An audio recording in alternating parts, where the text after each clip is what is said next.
देखिए, आदिवासियों को हर दौर में ठगा गया है। जब तक भारत देश नहीं बना था तब तक हम लोग स्वशासन अपना चलाते थे, अपना लड़ते थे और हम लोग ने आज़ादी का लड़ाई लड़ा। बड़े बड़े हमारे आंदोलन नेतृत्वकर्ता रहे आदिवासियों के। अब सवाल उठता है, जब हम भारत देश बनने के बाद हमारा 5वां अनुसूची बना, उसके बावजूद हमारा अपना शासन व्यवस्था था जो विल्किंसन रूल है और जो है एसपीटी एक्ट है, सीएनटी एक्ट है, को 5वां अनुसूची में डाला गया।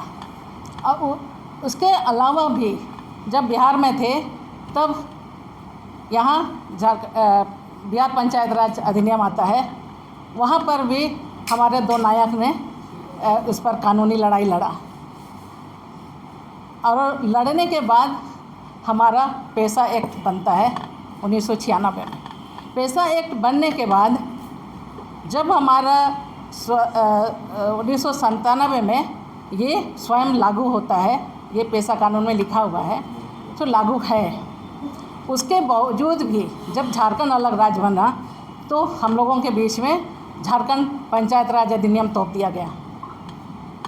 ये तो सभी हमारे जो चुना गया जो विधायकगण है उन्हीं को बनाना था। लोगों ने वहाँ पर भी हम आदिवासियों को ठग दिया। उसके बाद जो है आज हमारा कानूनी लड़ाई प्रक्रिया चला काफ़ी दिन तक। उसके बाद जो है हम अभी जो 2024 में फिर हम यहाँ पर जो है फिर से कानूनी लड़ाई लड़ा जाता है वाल्टर कंडूलना जी और रॉबर्ट मिंच के द्वारा। तब वहाँ पर डिसीजन नहीं, आदेश आता है कोर्ट का कि नियमावली बनाइए 2 महीने के अंदर, तो वहाँ पर भी नहीं बनता है। उसके बाद पंचायत राज अधिनियम के पंचायत राज विभाग की तरफ से फिर जो है आपका झारखंड पंचायत राज अधिनियम के तहत ही नियमावली बनता है। तो यहाँ हम लोग जो है ये संगठन हमारा जो आदिवासी क्षेत्र सुरक्षा परिषद यहाँ विगत जो है 24 दिसंबर जो पेशा दिवस के दिन से विरोध करना शुरू करते हैं।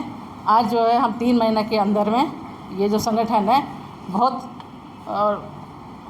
तत्परता से अपना जो बातों को रखे और उसका जो अभी हमारा जो मिल रहा है, हमें जो एक दिख रहा है इसका असर जो हमें दिख रहा है वो हमको अभी जो है मैडम निशा मैडम को यहाँ से जो विदा कर देने के बाद, तो हम लड़ाई को जो है इस तरह से हमको आज से नहीं वर्षों से ठगते आज हम यहाँ तक पहुँचे हैं। हम इसीलिए आज कांग्रेस पार्टी को भी हम लोग दोष लगाते हैं एवं आपका झारखंड मुक्ति मोर्चा को भी दस्ता है, सारे पार्टियों को हम लोग दोष लगाते हैं कि नहीं, ये लोग हमारा कभी भी जो है हमारा जो हितैषी नहीं हो सकते हैं, हितैषी नहीं है। लेकिन फिर भी हम लोग अपना हार नहीं मानेंगे। आदिवासियों ने बड़ी बड़ी लड़ाइयों को जीता है। आज जो है हम लोग जब ये प्रण लिए हैं इस लड़ाई को आगे बढ़ाने का, इस लड़ाई के साथ हम लोग आगे बढ़ेंगे और जीतेंगे जरूर। एकजुटता के लिए कैसे करेंगे? बिखराव दिख रहा है, कुछ धर्मांतरित भी हो रहा है, उस पर कैसे दिखेंगे, कैसे सब्जेक्ट में होगा आज उसमें? देखिए, धर्मांतरित जो ईसाई हैं, धर्मांतरित जो लोग हैं वो हिंदू में भी धर्मांतरित है, ईसाई में भी धर्मांतरित है और जो है मुस्लिम में भी धर्मांतरित है। लेकिन वो आदिवासियत तो नहीं छोड़े हैं ना, आदिवासियत है उनके साथ में। और हर एक गांव, ये पेशा कानून जो है कोई जातिगत कानून नहीं है। पेशा कानून ज़मीनी स्तर पे एक व्यवस्था का कानून है। इस व्यवस्था का कानून को स्थापित करने में सभी एकजुट हो जाएंगे। आप सारे हमारे मीडिया बंधु को हमारे संगठन की ओर से बहुत बहुत जोहार। और आज का जो ये प्रेस कॉन्फ्रेंस है, जितना कुछ सवाल आप लोगों ने किया, सारी बातें हमारे अगुवागण बोल ही चुके हैं। तो उसी में से बहुत संक्षेप में मैं कहना चाहूँगी कि ये जो आज का दिन आया है, क्योंकि ये हमारे 75 साल से जितने भी भारत सरकार और हमारे झारखंड सरकार रहे हैं और बिहार सरकार भी, ये सारे सरकारों की देन है, उन्हीं का किया कराया का रिज़ल्ट है कि आज हम यहाँ बैठे हैं और संघर्ष कर रहे हैं। और हमारे कौम को बर्बाद करने में सारे भारत सरकार का हाथ है, उसमें हम किसी एक पार्टी को नहीं लेते हैं, क्योंकि ये जब से देश आज़ाद हुआ है, हमारा भारत देश जब से आज़ाद हुआ है, तब से सरकार ही हमारे पीछे पड़ी है। और इसका प्रमाण है कि आज हम यहाँ बैठे हैं। और आज एक पेशा कानून जो बना है, कांग्रेस बहुत अपने को बताती है कि हमने बनाया, बहुत अच्छी बात है, आपने बनाया, ये मैं बार बार आप लोगों के सामने भी बोलती हूँ, लेकिन आपने लागू क्यों नहीं किया? क्योंकि मनसा नहीं है, हम लोगों को एक झुनझुना दिखाता है कि हाँ हम आपका हितैषी हैं। ये कांग्रेस की रणनीति रही है। और अगर हम बीजेपी को बोलते हैं कि ये हमारा हितैषी नहीं है, लेकिन वो जिस तरह भाई साहब ने बताया कि आज गुंडा और दिस एंड दैट बीजेपी को कहा जाता है, तो कांग्रेस के संरक्षण में वो गुंडा बना है, तो उसका श्रेय भी कांग्रेस को जाता है। मैं उस पर ज़्यादा नहीं जाऊँगी, लेकिन जो हमारे क्षेत्र में पेशा कानून लागू होगा तो ये सरकार बहुत महीन रास्ते से हमारे आदिवासी और नॉन आदिवासी के बीच में अभी झगड़ा बना रही है। वो सदान और आदिवासी के बीच में झगड़ा बना रही है कि बहुत सारे सवाल आते हैं कि नॉन आदिवासी यहाँ नहीं रहेंगे क्या?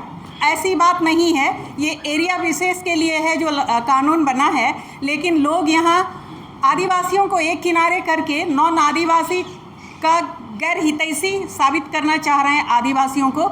ऐसी बात नहीं है। 5th शेड्यूल एरिया में जितने भी गैर आदिवासी हैं उनको आदिवासियों ने बसाया है अपने साथ, ये हकीकत है। और ऐसा अगर होता तो आज आदिवासी इतने आंदोलनकारी हैं, किसी गैर आदिवासी को यहाँ बसने ना देते। ये भारत के आदिवासी हैं तो भारत में किसी को आने ही ना देते, लेकिन ऐसी बात नहीं है। आदिवासियों की बड़े दिल को ये लोग दबा करके उनको गलत तरीके से प्रोजेक्ट करने में सफलता लगभग हासिल कर चुके हैं। आदिवासी का मतलब ही इन्होंने एक पर्यायवाची बना दिया है कि ये लोग विकास विरोधी होते हैं। ये गलत एक टाइटल सारे सरकारों ने हम लोग को दे रखा है। और बहुत ज़्यादा मैं बोलना नहीं चाहूँगी, लेकिन पेशा कानून जब बना है तो यहाँ नियमावली जो 23 प्रोविज़न राष्ट्रपति ने दिया है, अकॉर्डिंगली ही करना पड़ेगा। और करना तो पड़ेगा क्योंकि वो लोग समझे थे, जो अभी की गठबंधन सरकार है, इनको लगा था कि हमेशा जुमलेबाजी करके हम तो वोट ले लेते हैं, और वो जुमलेबाजी किया होगा, इसीलिए इसको इतना कठिनाई हो रहा है कि नियमावली बनाए और अलबल उल्टा सीधा नियमावली बना करके वो हमको ठगने की कोशिश किया है। लेकिन अब ऐसा नहीं होगा, नियमावली बनाना पड़ेगा। और ऐसा नहीं है कि ये ओनली आदिवासियों के लिए ही भला है, इस क्षेत्र में जितने रहने वाले आदिवासी, नॉन आदिवासी, सारे लोगों के फ़ायदे के लिए है। और ऐसा नहीं है कि यहाँ से गैर आदिवासी को भगा दिया जाएगा। एक नैरेटिव ये लोग बना रहे हैं कि गैर आदिवासी को भगा दिया जाएगा, ऐसा बिल्कुल भी नहीं है। और एक रांची जिस तरह से लूट रहा है, मैं बिल्कुल इस पर बात करूँगी। यहाँ के जो विधायक हैं CP सिंह जी, वो दीकू हैं, और यहाँ के MP वो भी दीकू हैं। और रांची में आदिवासियों का जो ज़मीन लूट हो रहा है, रांची जिला में, रांची विधानसभा में, रांची लोकसभा में, और ये लोग बिल्कुल भी उसको ध्यान नहीं दे रहे हैं। बल्कि कभी भी नहीं बोला इन्होंने कि यहाँ का जल जंगल ज़मीन जो आदिवासियों का है, उस पर कभी भी इन्होंने बात नहीं किया। और इस पर बिल्कुल हम कहना चाहेंगे ये दोनों पद के लोगों को, जब इनको हमने एक्सेप्ट किया कि यहाँ आप आ सकते हैं, इस क्षेत्र में कोई भी गैर आदिवासी लीडरशिप नहीं कर सकता है, लेकिन उनको जब दिया गया, ये लोग रिजल्ट नेगेटिव ही दिया है, तो ये हमारे लिए सही नहीं किया उन्होंने, ये मैं कहना चाहूँगी। और बहुत कुछ सारा हमारे अगुवागण बोल चुके हैं, और आप सबों को दोबारा एक बार जोहार। Jyoti Bhengra, 5th schedule area action plan committee अध्यक्ष। सबों को जोहार। पेशा कानून के संदर्भ में मैं 2-3 चीज़ें अपनी तरफ से जोड़ना चाहता हूँ। ऐसे ग्लासन डुंगडू ने बहुत सारी चीज़ें कही हैं, लेकिन एक कानून जो कि लगभग 30 साल पहले, आप समझ सकते हैं 30 साल पहले, जिसका अधिनियम पारित हो चुका है संसद का, और उसकी एक नियमावली नहीं बन पाती है, ये बहुत आश्चर्य की बात है। और वो भी तब ऐसे स्थितियों में जबकि सरकारें अपनी हैं, और वो सरकारें अपने मैनिफेस्टो में सबका डिक्लेयर करते ओपनली, फिर भी आम जनता को, हम जैसे लोगों को उस पर एक केस दायर करना पड़ता है। और केस दायर होने के बाद हमारे पक्ष में आता है कि पेशा की नियमावली बनवाइए, फिर भी नहीं बनती है। फिर कॉन्टेम्प्ट को कोर्ट का कंटेम्प्ट अवमानना केस भी चलता है, उसके बाद भी नहीं बनता है। तो ये सारी चीज़ें क्या दिखाती है, बहुत ये दुर्भाग्य है, ये विशेष करके झारखंड को लेकर के। अचानक 24 तारीख को, 24 दिसंबर पिछले साल, एक आता है पेशा दिवस मनाने का।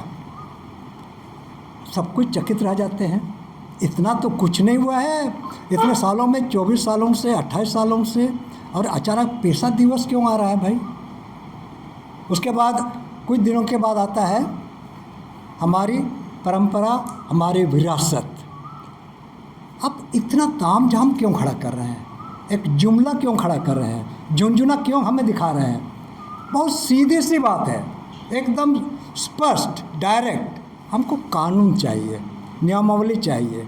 कानून ऑलरेडी बना हुआ है, नियमावली ही बनाना है, और कोई बड़ी चीज़ नहीं है, आपके पावर में है। तो इतना लंबा समय क्यों हो रहा है, इसीलिए ये प्रेस कॉन्फ्रेंस, चाहे ये स्थिति आज नौबत आ रही है। क्या नाम? मेरा नाम वाल्टर कंडुलना। महत्वपूर्ण बिंदु को लेकर के रखा गया है। आदिवासी समाज अपना जल, जंगल, ज़मीन और अपना अधिकार के लिए संघर्ष किया है। आज़ादी के बाद 5वीं अनुसूची बना, और 5वीं अनुसूची में जो भी हमारा अधिकार लिखा हुआ है, हमारा प्रावधान लिखा हुआ है, आज तक लागू नहीं हुआ। इसलिए जो है कांग्रेस सरकार और भाजपा सरकार दोनों ही हमारे लिए दोषीदार हैं। हम लोग को प्रत्येक 5 साल में ठगा जा रहा है कि कोई भी पार्टी का उम्मीदवार, सभी पार्टी का उम्मीदवार आता है और सब लोग अपना अपना वादा करके चला जाता है कि हमारे सरकार आएगी तो ये कानून लागू करेगा, वो कानून लागू करेगा, लेकिन कुछ होता नहीं है। आज पेशा अधिनियम बन के आज 28 साल हो गया। 28 साल में कहीं पर चर्चा में भी नहीं लाया विधानसभा में। और इस बार जो 1 महीना का विधानसभा चला, इसमें भी जो है एको शब्द कोई भी विधायक, हमारे आदिवासी विधायक हो, आदिवासी मंत्री हो, कोई इसका चर्चा नहीं किया। तो बड़ी दुख की बात है। इसलिए जो है आदिवासी समाज अब केंद्र सरकार को देखेगा, न राज्य सरकार को देखेगा। अपना ग्राम सरकार को मजबूत करने के लिए, हमारा स्वशासन व्यवस्था को लागू करने के लिए हम लोग ने एकजुट हो रहे हैं। कल के दिन अगर ये अबुआ सरकार बोल रही है, अबुआ सरकार नहीं है, ये पूंजीपतियों का सरकार है। अबुआ सरकार होता तो जो है अबुआ मतलब हम लोग का सरकार। अगर हम लोग का सरकार ये होता तो हम लोग का बात को सुनता। आज 4 महीना से जो है हम लोग दहाड़ रहे हैं कि पेशा नियमावली 23 प्रावधान के साथ लागू करो बोल के। ये हर सभी लोग लगा हुआ है, पक्ष के लोग भी, विपक्ष के लोग भी। भाजपा विपक्ष में है और कांग्रेस जेएमएम का गठबंधन सरकार पक्ष में है। कोई मंत्री, कोई विधायक, कोई सांसद, कोई ऑफिसर बोल नहीं रहा है। इसलिए बड़ी दुख की बात है। अब जो है ये अभियान जारी है। सरकार अगर नहीं सुनेगा तो हमारे गांव में हमारा राज, न लोकसभा न विधानसभा, सबसे ऊंचा ग्राम सभा चलेगा। हमारे ग्राम सभा में स्वशासन व्यवस्था है। उस स्वशासन व्यवस्था के आधार पर हम अपना गांव चलाएंगे। हम प्रशासन की दबाव में नहीं रहना चाहते हैं, नहीं रहेंगे। यही आह्वान है हमारा झारखंड ग्राम सभा सुरक्षा मंच की ओर से और आदिवासी क्षेत्र सुरक्षा परिषद की ओर से। और इस संगठन में जुड़े जितना भी इस संगठन के साथ जितना भी घटक दल हमारे जुड़े हैं सभी का आह्वान है, हमारे गांव में हमारा राज, हमारे गांव में हमारा सरकार होगा। लोकसभा न विधानसभा, सबसे ऊंचा ग्राम सभा होगा। हमारा संसाधन को जितना लूटना था लूटा और हमारे संसाधन को लूटने नहीं देंगे। बैठक हुआ था नीरज, जी हाँ, उसमें क्या निर्णय हुआ? उसमें सॉरी, सबसे पहले आपके चैनल के माध्यम से सभी झारखंड वासियों को जोहार। तो आज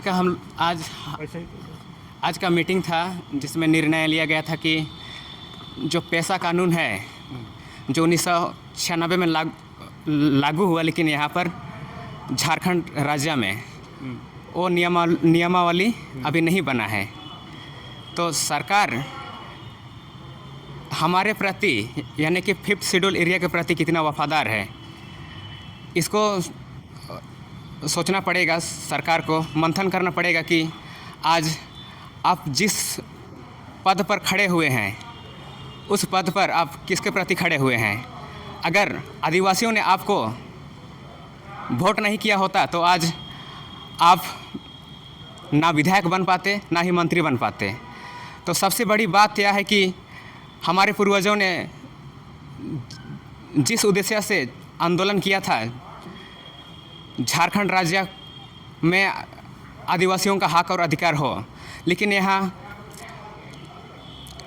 जस्ट उल्टा हो रहा है। सरकार ने 2024 का विधानसभा चुनाव में वादा किया था कि जल जंगल ज़मीन की रक्षा हमारी सरकार बनेगी तो करेंगे, लेकिन दुर्भाग्य की बात है कि आज हमारा जल जंगल ज़मीन भी नहीं बचा पा रहा है सरकार।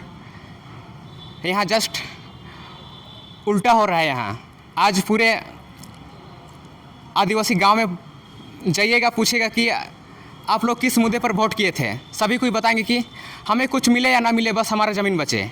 लेकिन हेमंत सोरेन आज